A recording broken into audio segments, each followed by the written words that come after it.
Olá, pessoal, tudo bem com vocês? Meu nome é Tina. Sejam todos bem-vindos ao canal. É um prazer imenso estar novamente com vocês. Se você não é inscrito no canal, já se inscreva, já deixa o seu joinha, porque assim que sair um vídeo novo, você receberá a notificação. Peço a vocês que deixem o seu like e o joinha. Essa contribuição é muito importante para o crescimento do nosso canal. E é um feedback, né, pessoal? O nosso canal é uma rede de apoio e nosso objetivo é trazer informações atualizadas de todos os acontecimentos praticados pelo governo. Todos os dias iremos abordar assuntos relacionados. No vídeo de hoje eu trago uma excelente notícia. Me acompanhe até o final, eu tenho certeza que essa notícia será útil para todos. Vamos também, pessoal, abordar assuntos de outras localidades para ajudar a população. Interaja conosco e mencione qual localidade, município, cidade você gostaria de saber informações. Será um grande prazer ajudá-los. Vamos lá? A aposentadoria por incapacidade permanente, antiga aposentadoria por invalidez. Reforma da Previdência. Com a reforma da Previdência em 2019, a aposentadoria por invalidez passou a ser chamada de aposentadoria por incapacidade permanente. Além da mudança na terminologia, esta modalidade de aposentadoria sofreu alterações significativas tanto nos requisitos básicos para ter acesso ao benefício, quanto dos cálculos de valores e pagamentos. A aposentadoria por incapacidade permanente é um benefício que o INSS paga mensalmente a portadores de doenças de incapacidade.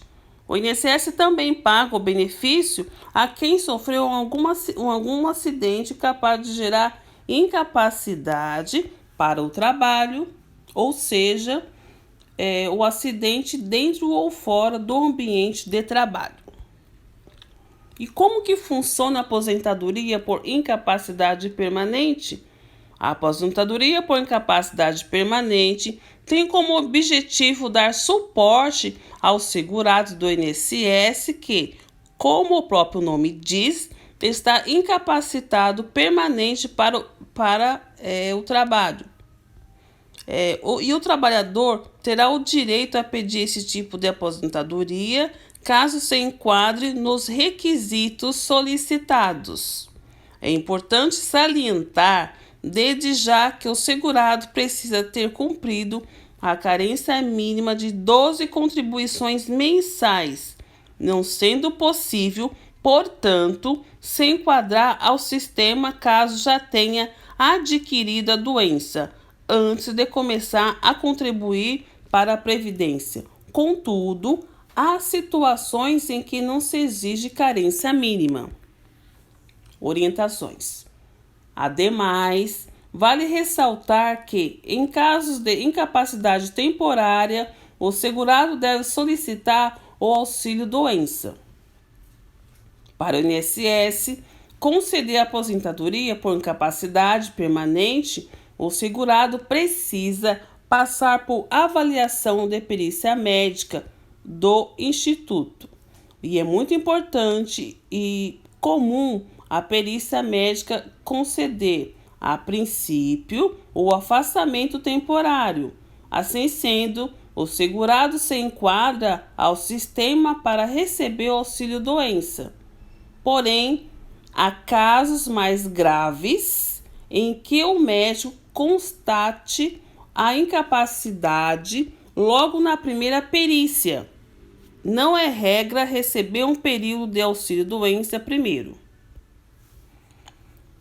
O médico responsável pela avaliação pode levar em conta alguns fatores para essa sua decisão, a saber, o grau de evolução da incapacidade, a possibilidade de tratamento, a idade do trabalhador, a atividade exercida, a escolaridade para eventual conclusão em programa de reabilitação e etc. Deste modo, o profissional de saúde avalia não só a doença, mas também como ela causa a incapacidade para o trabalho. Fique atento. Infelizmente, a perícia do INSS não é justa. Logo, é muito comum encontrar pessoas que tiveram o benefício negado por motivos um tanto questionáveis. E recomenda-se então o auxílio de um advogado previdenciário para a orientação correta. Na condição de aposentado, o segurado que recebe o benefício terá que passar por perícia médica em virtude de revisão e a cada 2 anos ou quando o INSS convocá-lo, mas essa revisão cessa após o aposentado completar os 60 anos de idade. Em quais situações não existe a carência? Como citado anteriormente, para o INSS conceder aposentadoria por incapacidade permanente, é necessário que o segurado tenha feito pelo menos 12 contribuições mensais para a Previdência. Há, todavia, situações que isenta o trabalhador dessa regra. É o caso, por exemplo, da incapacidade ser oriunda de acidente de qualquer natureza. E essa situação, mesmo sem ter nenhuma relação com o seu trabalho ou doença profissional, não existe-se a carência de 12 contribuições mensais. Além disso, os segurados especiais também estão isentos, mas devem comprovar exercício de atividade rural nos 12 meses imediatamente anteriores ao requerimento do benefício. O segurado é igualmente isento na carência caso seja portador de alguma das doenças e afecções especificadas na lista, que a cada 3 anos os órgãos competentes elaboram. Essa lista não exclui outras doenças, ainda que não conste no rol, sendo possível aposentar-se por incapacidade permanente se a lesão ou doença for considerada grave, incapacitante e irreversível. Lista das doenças graves que isentam o segurado no período de carência. As doenças que atualmente isentam os segurados do cumprimento da carência são as seguintes: tuberculose ativa, hanseníase, alienação mental, neoplasia maligna, cegueira, paralisia irreversível e incapacitante, cardiopatia grave, mal de Parkinson, espondiloartrose anquilosante, nefropatia grave e estado avançado de doença de Paget e síndrome de imunodeficiência adquirida, que é a AIDS, e contaminação por radiação com base em conclusão da medicina especializada e hepatopatia grave. A aposentadoria por incapacidade permanente não é vitalícia? Engana-se aquele que achar que a aposentadoria por incapacidade permanente é para a vida toda. Como já mencionado anteriormente, o benefício destina-se àqueles que possuem incapacidade total e permanente para funções laborais. Não há casos em que o beneficiado deixe de ser incapaz, o que torna apto ao trabalho.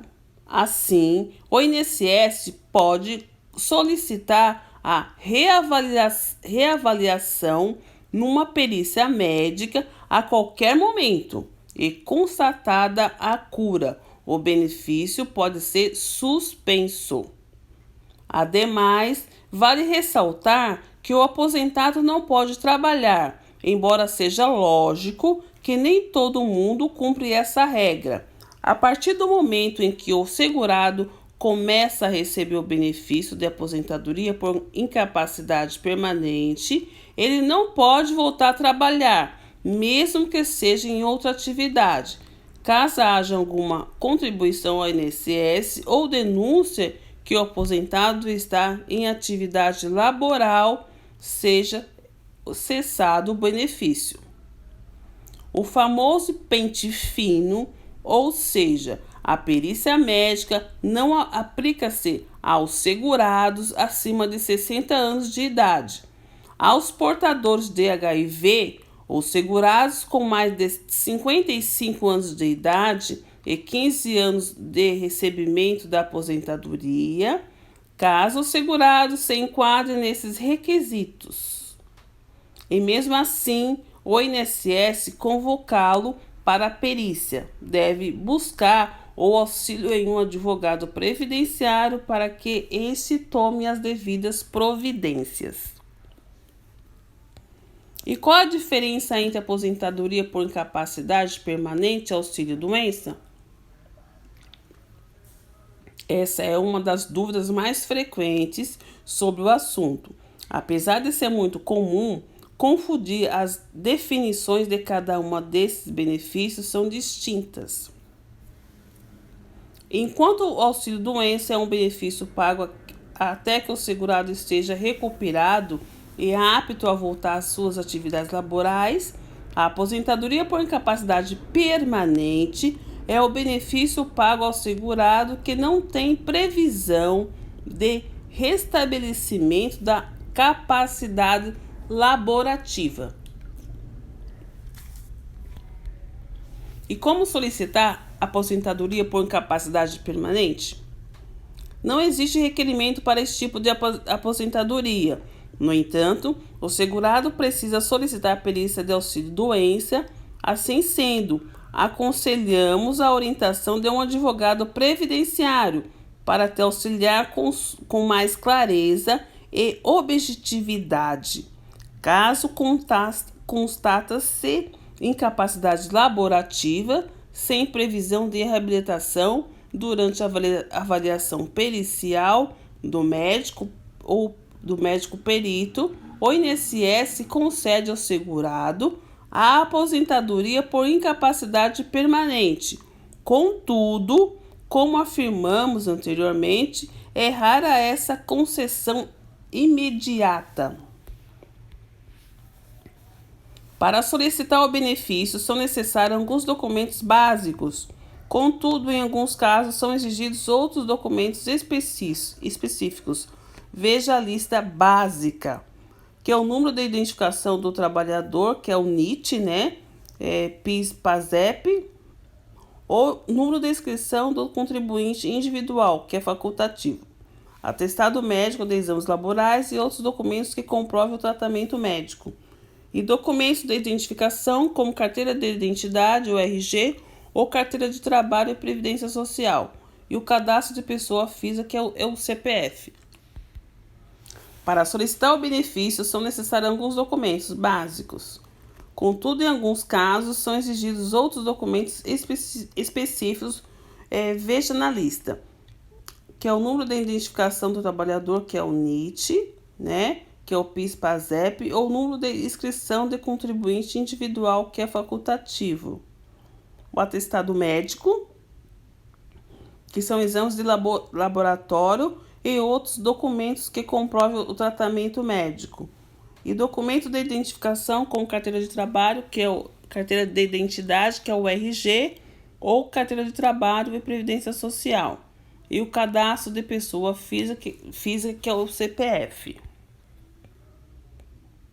O valor do benefício. Normalmente, o salário pago da aposentadoria por incapacidade permanente é calculado de acordo com os 60% dos salários de contribuição, desde julho de 1994.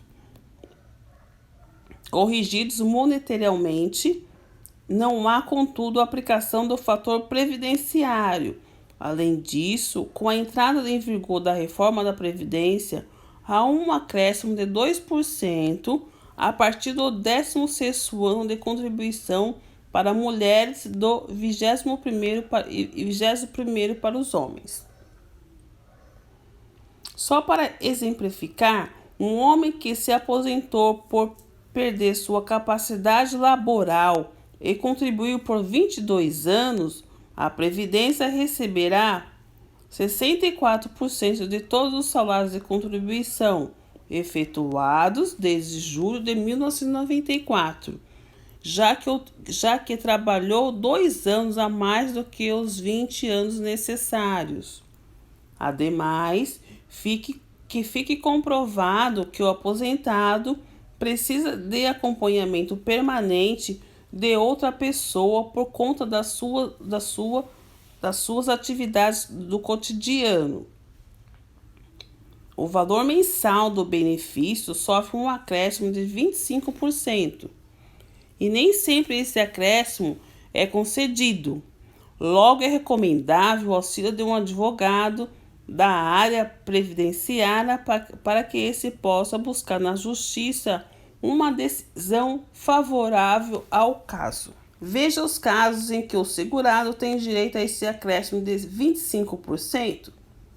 Cegueira total, perda do no mínimo de 9 dedos da mão, perda dos membros inferiores acima dos pés, quando a prótese for impossível, paralisia dos 2 braços ou das 2 pernas, perda de uma das mãos e de 2 pés, ainda que a prótese seja possível, perda de um membro superior e outro inferior, quando a prótese for impossível, e alteração das faculdades mentais com grave perturbação da vida orgânica e social, e doença que exige a permanência contínua no leito, e incapacidade permanente para as atividades da vida diária.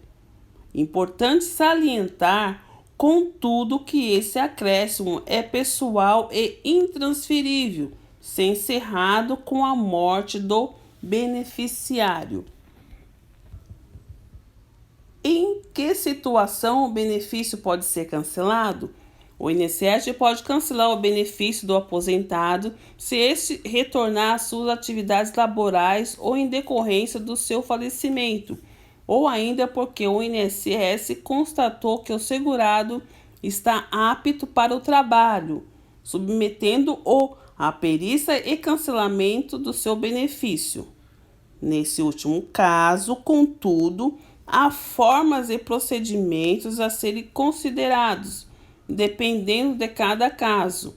O segurado poderá ter, por exemplo, direito à chamada parcela da recuperação, prevista em lei, que consiste no recebimento do benefício por mais tempo. Meu benefício foi negado e agora? O que fazer? Isso acontece com muita gente. O médico perito pode não reconhecer a existência da incapacidade descrita e, por isso, pode negar a concessão do benefício. Ademais, nessa hora, é importante o auxílio de um profissional de direito previdenciário para lhe orientar corretamente sobre os procedimentos cabíveis, e o advogado, aliás, que pode te guiar e conseguir uma nova análise médica durante a nova perícia. Portanto, caso seja comprovada a necessidade da aposentadoria por incapacidade permanente, o segurado receberá os valores retroativos a partir da data em que o benefício foi negado no INSS. Outra questão. Passei pelo pente fino e perdi o benefício. E agora? Eventualmente, o INSS realizará revisões dos benefícios concedidos. A chamada Operação Pente Fino busca periodicamente evitar fraudes, mas infelizmente injustiças acontecem a algumas pessoas. Se você for notificado para a revisão do seu benefício, terá até 5 dias úteis para agendar a perícia junto à Previdência Social. É importante respeitar as datas das perícias e, caso não seja possível comparecer no dia, o segurado deverá enviar um representante devidamente constituído por meio de procuração, para justificar então o motivo da sua ausência e fazer novo agendamento da data de perícia. Caso não justifique a falta, o benefício, portanto, será suspenso ao segurado até que uma nova perícia seja agendada e comprove a incapacidade para o trabalho. E aí, pessoal, o que vocês acharam da abordagem sobre esse assunto? Vocês gostaram? Deixe nos comentários. Muito obrigado. Uma boa noite.